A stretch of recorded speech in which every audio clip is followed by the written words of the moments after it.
کا دن منایا جاتا تھا. تو اس لحاظ سے یہ جمعے کا دن جو تھا اس کے بارے میں زیادہ تر اسکالرز کا جو دھیان جاتا ہے. متی کی انجیل اس کے 16ویں باب کی 21ویں آیت میں یسوع مسیح نے اپنے شاگردوں سے جب تیسری بار اس کا ذکر کیا کہ ضرور ہے کہ ابن آدم یروشلم کو جائے اور بزرگوں اور سردار کاہنوں کی طرف سے بہت دکھ اٹھائے اور قتل کیا جائے اور تیسرے دن جی اٹھے. اب اس بات کی دلیل ہے کہ یسوع مسیح تیسرے دن مردوں میں سے جی اٹھے، اور جس سے ظاہر ہوتا ہے کہ یہ دن جمعہ ہی کا تھا، کیونکہ سبت کے پہلے دن جو ہے وہ سنڈے کا دن تھا، اور جو ہفتہ تھا وہ سبت کے دن کی تیاری کا دن ہوتا تھا، اور یہ سبت کی تیاری کا دن جو ہے یہ رات 12 بجے سے شروع ہو جاتا تھا. اور وقت اس وقت تھا، میتھیو ہنری اس وقت کے بارے میں لکھتے ہیں اپنی کومنٹری میں کہ یہ تیسرے اور چھٹے آور یعنی گھڑی کے یا پہر کے دوران یسوع مسیح کو ہاتھوں اور پاؤں میں کیل لگا کر سولی پر لٹکا دیا گیا تھا، جو صبح 9 بجے کا وقت تقریباً تھا. اور پھر یعنی صبح 9 بجے سے لے کر دوپہر 9 بجے سے لے کر دوپہر 12 بجے تک جو ہے یہ تیسرا پہر، اور پھر دوپہر 12 بجے سے لے کر آگے جو نامی گھڑی ہے تو وہ وقت بنتا ہے تقریباً دوپہر 3 بجے. اب یسوع مسیح پوری پچھلی رات ایک رات پہلے جب پکڑے گئے گتسمنی کے باغ کے اندر، جب وہ پکڑے گئے اپنے آپ کو انہوں نے رومی سپاہیوں کے حوالے کر دیا، تب سے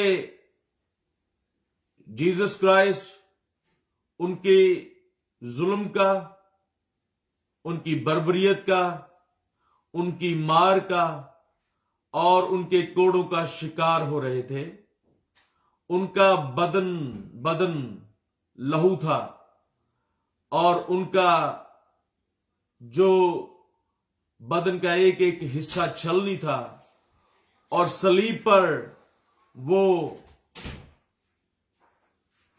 لٹکائے ہوئے ہیں، اور ان کے جسم سے رسنے والا خون رس کر ختم ہو چکا ہے، اور ابھی بھی اس کو کچھ کام کرنا ضروری ہے. اب پیشن گوئیوں کے مطابق اس کو پیاس لگنی ہے، اس نے یہ کہنا کہ میں پیاسا ہوں، اور پیاس بجھانے کے لیے کیا دیا جاتا ہے یہ پیشن گوئیوں کے تعلق سے بیان کریں گے. آگے دیکھتے ہیں. اب اسی دوران میں کچھ پیشن گوئیاں جس طرح کہ میں نے کہا ان کا پورا ہونا ضروری تھا، اور بائبل کے مطابق تقریباً 300 کے قریب وعدے اور پیشن گوئیاں یسوع مسیح کے متعلق تھی جنہیں اس نے پورا کیا، اور یہ آخری تھی. اب جب آخری وقت میں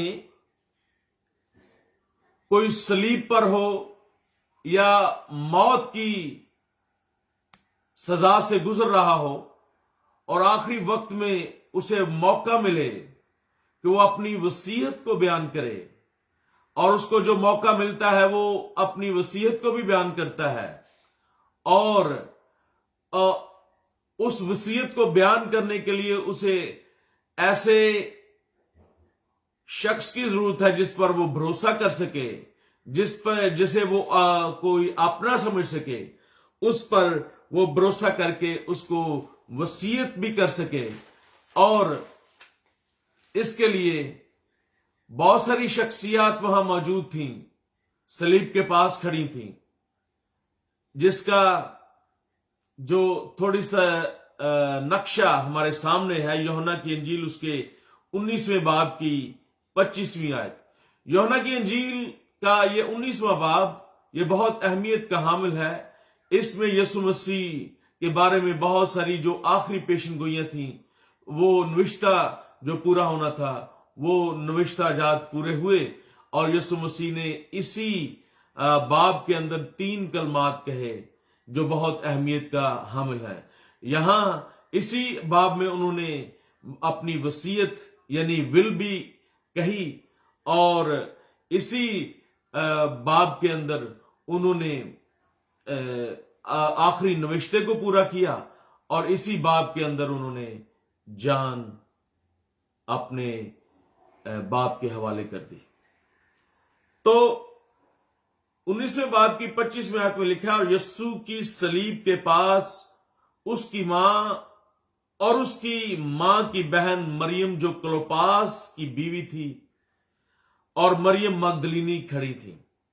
یسوع نے اپنی ماں اور اس شاگرد کو جس سے محبت رکھتا تھا، اس کا مطلب ہے وہ یوحنا جس سے یسوع محبت رکھتا تھا، وہ بھی انہی عورتوں کے ساتھ کھڑا تھا. لکھا ہے کہ جس سے یسوع محبت رکھتا تھا، پاس کھڑے دیکھ کر ماں سے کہا کہ اے عورت، دیکھ تیرا بیٹا یہ ہے. اور پھر شاگرد سے کہا، دیکھ تیری ماں یہ ہے. اور اسی وقت سے وہ شاگرد اسے اپنے گھر لے گیا. 19ویں باب کی 28ویں اور 30ویں آیت اب پڑھتے ہیں. اس کے بعد جب یسوع نے جان لیا کہ اب سب باتیں تمام ہوئیں تاکہ نوشتہ پورا ہو، تو کہا کہ میں پیاسا ہوں. وہاں سرکہ سے بھرا ہوا ایک برتن رکھا تھا. پس انہوں نے سرکہ بھگوئے ہوئے اسپنج کو زوفے کی شاخ پر رکھ کر اس کے منہ سے لگایا. پس جب یسوع نے وہ سرکہ چکھا اور کہا، تمام ہوا، اٹ از فنش، اور سر جھکا کر جان دے دی. یسوع مسیح کس نوشتہ کی بات پوری کر رہے تھے؟ یہ کون سا نوشتہ تھا؟ اس کا کہاں ذکر ہے؟ میرے ساتھ دیکھیے زبور 69 اس کی 21ویں آیت. انہوں نے مجھے پیاس بجھانے کو مجھے اندرائن بھی دیا، اور میری پیاس بجھانے کو انہوں نے مجھے سرکہ بھی دیا. اب بہت سارے لوگ اس بات پر متفق ہیں کہ یہ لوگ اس وقت جو ہے یہ اندرائن یعنی پت، یہ اس وائن کو کہتے ہیں جو زیادہ دنوں کی ہو گئی ہو، اور جس کو بناتے وقت اس میں زیادہ کڑواہٹ ہو، اور یہ عام پینے والوں کے قابل نہ، یہ صرف پیاس بجھانے کے لیے ہوتی تھی. لیکن اگر اس کے اندر مر مل جائے تو یہ ایسا ایک وہ بن جاتا کہ لوازمہ سا، کہ جس کو پینے سے کسی بھی دکھ اور درد اور تکلیف یا جان کنی کی حالت میں جو بھی انسان ہوتا، اس کے دکھوں میں کمی، یعنی یہ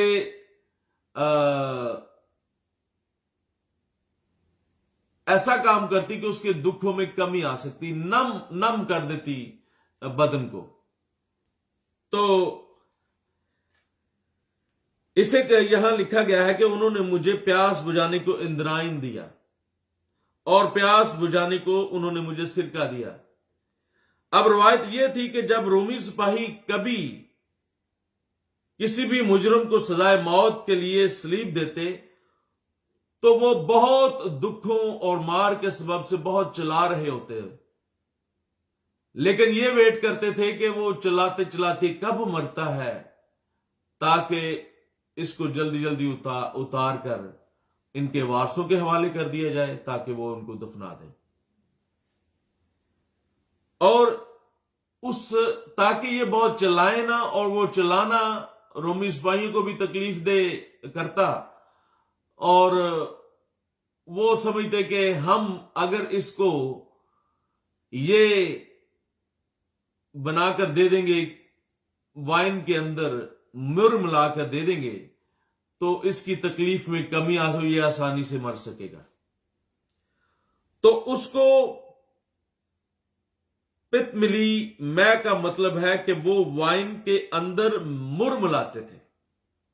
کچھ لوگ کہتے ہیں، یہاں یوحنا کی انجیل میں لکھا ہے کہ یہ ونیگر تھا، سرکہ تھا، لیکن اسکالر جو ہیں وہ اس کو اس طرح بیان کرتے جس طرح نوشتہ کے اندر زبور 69 میں لکھا ہے، تو کچھ لوگ اس طرح، لیکن اس کا طریقہ کار یہی ہوتا تھا کہ اس کو وہ میں جو استعمال کرتے جو پیاس بجھانے کے لیے ہوتی، یہ رومی سپاہی اپنے ساتھ رکھتے تاکہ جنگ میں جاتے وقت یا کسی کو سزا دیتے وقت راستے میں ان کا، کیونکہ پہاڑوں پر جا کے یہ گلگتہ کی پہاڑی پر جا کے یہ سلیب دیتے، اور وہاں ان کو اگر پیاس لگتی تو یہ خود بھی وہی میں پیتے، لیکن اگر اس میں مر ملاتے تو وہ ان دکھی یا جان کنی کی حالت میں جو سزائے موت کے مرتکب ٹھہرتے ان کو سلیب کے اوپر دیتے تھے۔ تو اس کی دلیل اگر ہمیں یہ دیکھنا ہے کہ واقعی یہ دکھوں کے مداوع کے لیے، دکھ یا تکلیف میں کمی کرنے کے لیے دی جاتی ہے، تو اس کی مثال ہمیں بائبل مقدس میں سے ہمیں ملتی ہے۔ امثال کی کتاب اس کے 31ویں باب کی 6 اور 7 آیت میں لکھا ہے، شراب یعنی وائن اس کو پلاؤ جو مرنے پر ہے، اور میں اس کو جو تلخ جان ہے، یعنی جو دکھوں سے تکلیف دہ ہے، دکھوں سے بھرا ہوا ہے، اپنی زخموں کی تاب نہیں لا رہا، اور اس سے وہ جان کنی کی حالت میں ہے، تلخ جان ہے، تاکہ وہ پیے اور اپنی تنگ دستی کو فراموش کرے اور اپنی تباہ حالی کو پھر یاد نہ کرے۔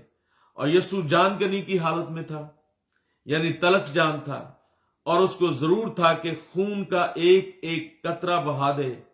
یہی سزا تھی کہ بغیر خون بہائے معافی نہیں تھی، اور مرنے سے پہلے اسے چند نوشتوں کو بھی پورا کرنا تھا اور وصیت بھی کرنی تھی، اور اسی سبب سے اس نے کہا، میں پیاسا ہوں، تاکہ وہ نوشتہ پورا ہو جو زبور 69 اور اس کی 21ویں آیت میں ہے، اور انہوں نے مجھے پیاس بجھانے کو اندرائن یا پت یا گال GALL، یہ اس جس طرح میں نے بتایا کہ اس میں کو کہتے ہیں جو خراب ہو جاتی ہے، یا زیادہ اس میں کوئی چیز ڈال جاتی ہے تو وہ اس کا ذائقہ بدل جاتا ہے، وہ زیادہ کڑوی بن جاتی ہے یا کھٹی سی ہو جاتی ہے، اس طرح کی ہے۔ تو اگر مزید اس کو دیکھیں تو اس کا بہت سارا مواد ہمیں ملے گا پڑھنے کو، لیکن ہم اس کو سمرائز کرنے کی کوشش کریں۔ جب یہ نوشتہ پورا ہوا تو یسوع نے کہا، اٹ از فنشڈ۔ اب لفظ جو ہے فنشڈ، یہ یسوع مسیح کے کہنے کا کیا مطلب تھا، اس کو ہم دیکھتے ہیں۔ لفظ اٹ از فنشڈ اردو میں کہتے ہیں تمام ہوا، انگلش میں اٹ از فنشڈ، اور یونانی زبان میں کہتے ہیں ٹیٹلسٹائی۔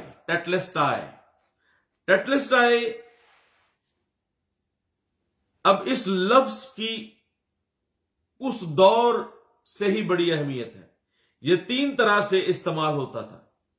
نمبر 1، یہ لفظ ٹیٹلسٹائی کاروبار میں استعمال ہوتا تھا، یعنی بزنس کے اندر حساب کتاب کرنے کے لیے،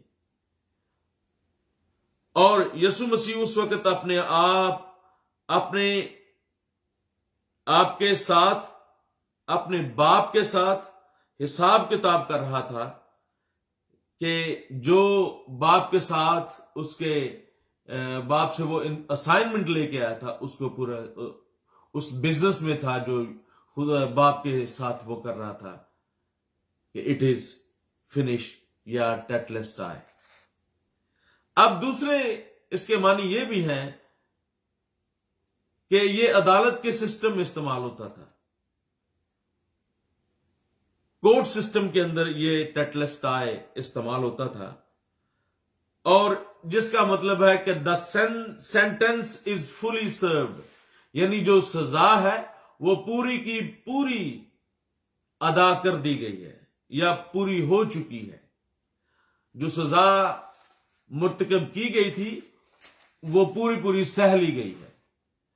اور نمبر 3، یہ ملٹری ٹرم میں استعمال ہوتا تھا. ٹیٹلسٹائی ملٹری ٹرم کے اندر استعمال ہوتا تھا، یعنی جب پوری جنگ جیت لی جاتی اور جب پورا ملک فتح کر لیا جاتا، پوری جنگ جیت لی جاتی، تو اس وقت یہ لفظ استعمال ہوتا ٹیٹلسٹائی. اور جب یسوع نے یہ لفظ کہا تو اس سے بھی 3 چیزیں ہی اخذ ہوتی ہیں. نمبر 1، آپ کے گناہوں کا فدیہ پورا ادا کر دیا گیا ہے. It is finished.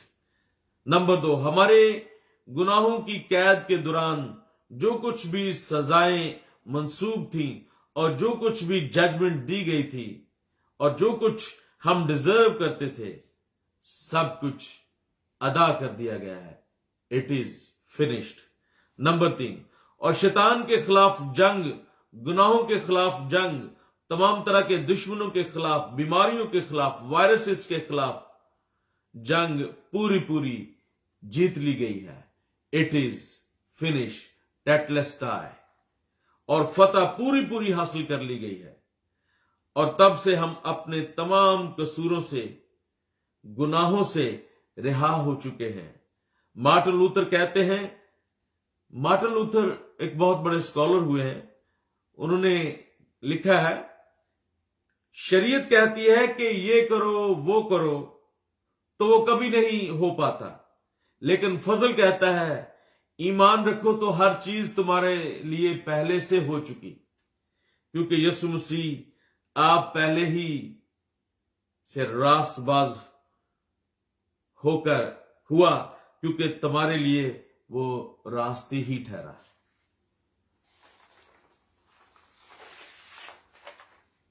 کیا اب کنکلوژن کی طرف جاتے ہیں کہ کیا تمام ہوا؟ کیا آپ پریشان ہیں، بیمار ہیں، بے اولاد ہیں، غربت سے تنگ ہیں اور ظلمت کی یا دکھوں کی یا ہار کی، ظلم کی یہ اندھیری رات، ظلمت کے بادل چھٹ نہیں رہے؟ It is finished. یسوع کہتا ہے اٹ از فنشڈ ٹیٹلسٹائی. کیا آپ کسی کی غلامی میں اور کوئی راستہ نہیں مل رہا؟ کیا آپ چاروں طرف سے دشمنوں میں گھرے ہوئے ہیں؟ یسوع کہتا ہے it is finished. Now you are redeemed, now you are free. اور ساری جنگ جیت لی گئی ہے، ساری فتح حاصل کر لی گئی ہے. You are free. It is finished ٹیٹلسٹائی. اور کیا آپ کامیاب ہونا چاہتے ہیں اور انتظار کر رہے ہیں کہ کہیں رکاوٹیں دور ہوں اور یہ لمبا سفر لگ رہا ہے؟ یسوع کہتا ہے it is finished. Now you are successful already. دکھوں کی، غلامی کی، گناہوں کی، بیماریوں کی اور ظلمت کی یہ رات ختم نہیں ہو رہی. یہ لمبا سفر جو عدن سے شروع ہوا، غلامی کا دور، وہ ابھی تک آپ سوچ رہے ہیں کہ آپ اس میں ہیں، لیکن یسوع کہتا ہے it is finished. Tetelestai.